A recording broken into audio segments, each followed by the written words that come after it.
Friends, તો આજે આપણે બનાવીશું બાજરાનો રોટલો. તો શિયાળામાં તો એનું ખૂબ મજા આવે જમવા માટે. તો આપણે લીધો છે એક કટોરો આટો લીધો છે બાજરાનો. તો આપણે આવી રીતના થોડોક લેશું. આવી રીતના આપણે એટલું જો મેં કટોરો લીધો છે એનામાંથી આપણે થોડું કાઢી નાખ્યું છે. તો એનામાંથી 2 રોટલા થઈ જશે આરામથી. તો બાજરાનો રોટલો શિયાળામાં બહુ જ જમવા માટે એને મજા આવે ને. જેને બહુ ઠંડી પડતી હોય તો બાજરાનો રોટલો ખાય તો એને ઠંડી પણ ના પડે. તો એનામાં આપણે નાખ્યું છે આધી ચમચ આપણે મીઠું નાખ્યું છે. તો આવી રીતના આપણે મિક્સ કરી નાખશું અને થોડું આપણે પાણી આવી રીતના આપણે ઉમેરતા જશું ને આને મિક્સ કરી નાખશું. જો તમે બાજરાનો રોટલો તો આવી રીતે તમે બનાવશો તો બહુ જ જલ્દી બની જશે. ને તમને જો ના આવડતું હોય બાજરાનો રોટલો બનાવવા માટે તો આવી રીતે તમે બનાવી શકો છો ને તમને આવી પણ જશે. તો આપણે જે આટું છે એ ઘણું બધું આપણે પાતળું નથી કરવું ને ઘણું બધું આપણે કઠણ પણ નથી કરવું. તો આવી રીતના આપણે મિક્સ કરીશું. તો મેન એ વસ્તુ છે કે આવી ઊંગલીઓથી આમ દબાવશો તમે તો જે તમે બાજરાનો રોટલો ઘણા બધા એવો છે એનું બાજરાનો રોટલો ફાટી જાય કે બનાવવાની કોશિશ તો કરીએ છીએ પણ આવડતું નથી. તો આવી રીતના આપણે મિક્સ કરશું. આવી રીતના તે ઊંગલીઓથી આપણે આમ દબાવવું છે. જો ફ્રેન્ડ્સ તમે જોઈ શકો છો આવી રીતના થતું હોય તો તમારા હાથથી તમે આમ દબાવતા જશો ને તો એનું થોડુંક જે આપણે રોટલો બનાવીએ એ તમને આવડી પણ જશે. તમને રોટલો બનાવતા આવડી પણ જશે અને જલ્દી પણ બની જશે. એ હિંમત નથી હાલી આપણે કે હા મને નથી આવડતો તો હું કોશિશ પણ ના કરું, એવું ના કરે. મને પણ તો આ જો રોટલો આપે છે આટલો આવી રીતના આપણે આટો લીધો છે તો એક આટો આપણે સાઈડમાં રાખશું. બીજો જે આટો છે એમાં આપણે થોડું પાણી એનામાં નાખશું. આટલી રીતે આમ નાખીને એને આપણે ઊંગળીથી આમ પકડીશું. પછી એને ભેગું કરીને આપણે જો આ લીવો છે ને એ નથી કરશું. એ પોતે કઠણ થતો જશે. એનું છે તમે રોટલી બનાવશો બાજરાનો રોટલો બનાવશો એ પૂરી તરીકે છે સારું બની જશે. ને આવી રીતના જે એનામાં થાળામાં જે લોટ એનાથી ચીપકેલું હશે એ પણ નહીં ચીપકે. તો આવી રીતના આપણે 2 મિનિટ સુધી આવી રીતના આપણે કરશું. તો તમે જોઈ શકો છો આપણું થઈ ગયું છે તૈયાર લોટ.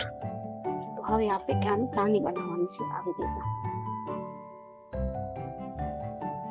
તો આવી રીતના આપણે ગોળ કરી લીધું છે તમે જોઈ શકો છો.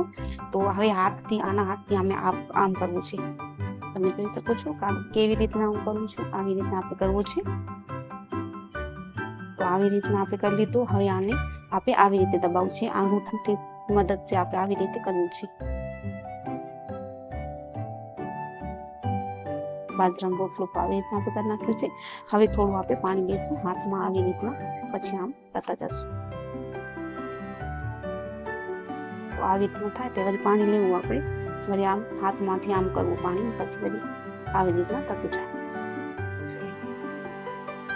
તો જલ્દી બની જશે આવી રીતના. ને તમારાથી જો બાજરાનો લોટ તૂટી જાય એ પણ નહીં તૂટે. તો આવી રીતે તમે જોઈ શકો છો. જો તમને મોટું જોતું હોય તો ઘણું બધું આટલું લેવાનું, જો તો થોડું જોતું હોય તો તમે આવી રીતે તો બની ગયો આપણો રોટલો.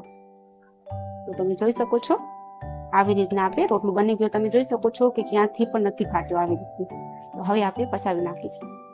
તો આપણે મીઠીની એક તાવડી લીધી છે, એને આપણે ગરમ કરવા રાખી દીધી હતી. હવે એને આપણે આમ મૂકીશું. તો હવે એને આપણે પલટાવી નાખશું આવી રીતના. આપણે થોડી દેર આપણે એને ચલાવવા માટે એટલે પકાવવા માટે આપણે રાખી હતી. તો તમે જોઈ શકો છો તો સારી રીતે પાકી ગઈ છે. આવી રીતે એક બાજુ 1 મિનિટ સુધી આપણે એમ જ રાખવું હોય, કેમ કે ત્યારે જ આપણે ઉથલાવીએ તો ના ઉથલે. તો આપણે 1 મિનિટ સુધી રાખીને તમે મીઠીની તાવડીમાં બનાવો તો બહુ સારું બને ને જમવા માટે તમને બહુ જ મજા આવે. તો આવી રીતે આપણે થોડી દેર આપણે રાખશું. હજી પણ 1 મિનિટ સુધી આપણે એમ જ રાખવું હોય, કેમ કે બાજરાનો રોટલો મોટો હોય એટલે પાકતા એને ટાઈમ લાગે. પછી આપણે 1 મિનિટ સુધી આપણે એમ જ રાખીએ. થઈ ગઈ છે. હવે આપણે પકાવી દઈશું. હવે એને પલટાવી નાખશું આવી રીતે. તો એક બાજુ પૂરી રીતે પકી ગઈ છે તમે જોઈ શકો છો. તો આપણે એક બાજુ પકી જાય ત્યાર પછી બીજી બાજુ આપણે ઉઠાવું તો 1 મિનિટમાં તો સારી પકી જશે. કેમ કે તાવડી આપણે ગરમ કરવા પહેલે રાખી દીધી. આપણે તાવડીને ગરમ કરવા, મીઠીની તાવડીને આપણે ગરમ કરવા રાખી દઈએ તો જલ્દી બની જાય. ને એને જો પકવા માટે 1 મિનિટમાં પકી જાય. આપણે ત્યારે જ મીઠીની તાવડીને આપણે ચડાવીએ ગેસ ઉપર ને તેને આવી રીતના આપણે પકાવીએ તો ના પકે. ને ચૂલા પર તો બહુ જ સારી જ બને. તો તમે જે રોટલો આપણો બાજરાનો બનાવ્યો છે એ પૂરી રીતે ઉપસી ગયો છે, ફૂલે છે. તમે જોઈ શકો છો. તો હું તમને બતાવું. તમે જોઈ શકો છો પૂરી રીતે આવી રીતના ફૂલી ગયો છે. તમે જોઈ શકો છો. તો તમને બહુ જ શેક જોતી હોય તો આ પાપડ જેવી પણ તમે તાવડીને ધીમી રાખીને તમે આવી રીતે કરી શકો છો. તો તમે જોઈ શકો છો આપણે જો બાજરાનો રોટલો આપણે બનાવ્યો છે એ ફૂગો કેવી રીતે ફૂલે એવી રીતે ફૂલે. હવે તમે એનામાંથી મખણ કે જે તમે જો તમને પસંદ હોય મખણ હોય કે ઘી હોય કે શિયાળામાં બહુ જ મજા આવે જમવા માટે ફ્રેન્ડ્સ. તો તમે જોઈ શકો છો આપણે બાજરાનો રોટલો છે એ તૈયાર થઈ ગયો છે. આવી રીતના બિલકુલ સારી રીતે પકી ગયો છે અને ફૂલાઈ પણ ગયો છે.